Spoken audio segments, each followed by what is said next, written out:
Hello guys! Good morning! For today's video, ipapakita ko po sa inyo kung paano ako nagkakaroon ng vlog content.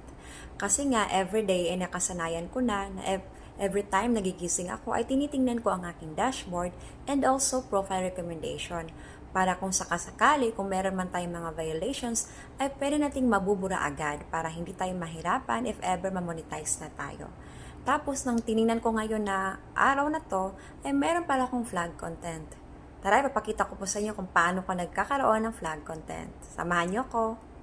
So first, punta muna tayo sa ating dashboard, then sa profile recommendation. Tingnan nyo, meron akong vlog content.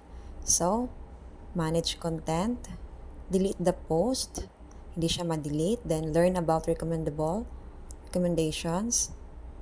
Then, check natin kung paano tayo nagkakaroon ng flag content. Yan. This post may go against our guidelines on suggested content.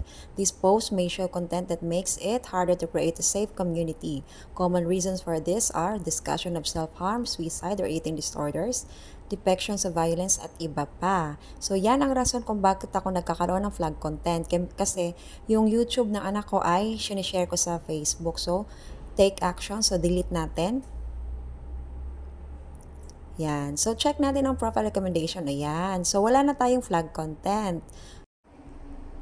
Kaya guys, araw-arawin natin ang pag-check sa ating dashboard and profile recommendation para if ever may nakita tayo doon na anong mga violations like flag content, madidelete natin agad.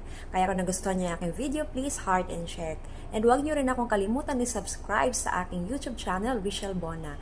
Kaya please don't forget to follow and thank you for watching!